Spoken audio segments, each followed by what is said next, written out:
और संकल्प पाटिल जी का सवाल है, मदरसन सुमी वायरिंग, इन्होंने 3000 शेयर ले रखे हैं, 59 रुपये 60 पैसे, मोटे तौर पे 60 रुपये मान लीजिए। इस पर क्या करना चाहिए इन्हें आगे? तो जैसा बाकी में हो रहा है शेयर्स में, इसमें भी थोड़ा-सा ब्रेकडाउन है, ओके।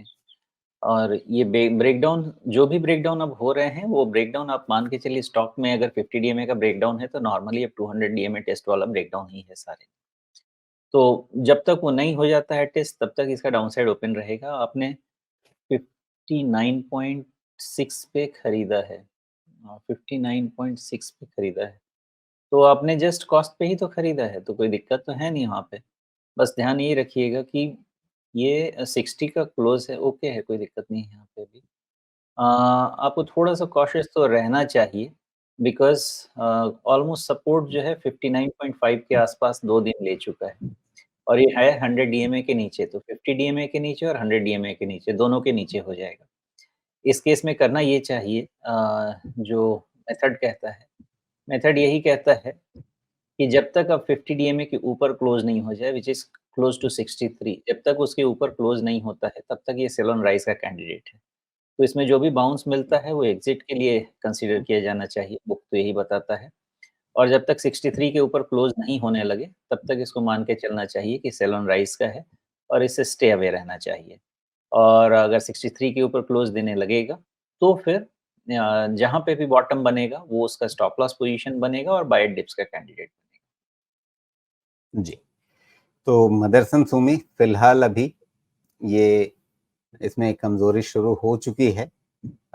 लेकिन ये जो कमज़ोरी अभी बनी है, क्या इसका कन्फर्मेशन हो चुका है या थोड़ा-सा इंतज़ार कर लिया जाए कि कम से कम ये जहाँ से चाल शुरू हुई थी, वो शायद 59 रुपए के आसपास का है, कि जब तक वो ना कटे तब तक इंतज़ार कर लिया जाए, या मतलब अब अ, एक बार कन्फर्म हो चुका है कि सेल ऑन राइज़ हो गया शेयर, तो जो भी उछाल मिले उसमें जितना पैसा वापस लौट सके उतना लेकर के निकल ली?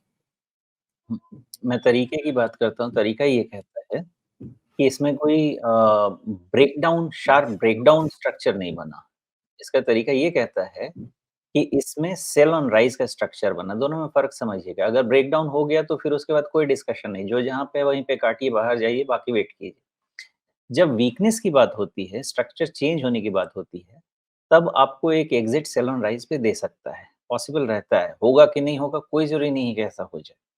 क्योंकि आप देखेंगे आज का भी लो जो है वो ऑलमोस्ट उस टेल से मैच कर रहा है जो 9th अक्टूबर को बना था। इसका मतलब कहीं न कहीं यहाँ से सपोर्ट लेने के लिए स्टॉक चाह रहा है। अगर चाह रहा है तो एक बाउंस दे सकता है।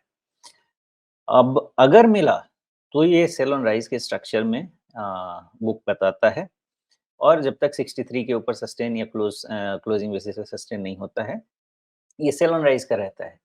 ब्रेकडाउन इसलिए इसमें नहीं हो सकता बिकॉज़ इसके प्रीवियस स्ट्रक्चर जो हैं, इसके ब्रेकडाउन को कन्फर्म करने के लिए कम से कम आपको 54 रुपीज़ तक जाना होगा धीरे-धीरे रिट्रेस करके। तब जाके आप फिर कह सकते हैं, हाँ, इसका कोई ब्रेकडाउन स्ट्रक्चर बन रहा है। अदरवाइज़ इसमें करेक्टिव पैटर्न बन रहा है, ब्रेकडाउन जो शार्प फॉल वाला है, वैसा स्ट्रक्चर इसमें नहीं बन रहा है। चलिए, तो ये रही बात अब मदरसन सुमी वायरिंग पे।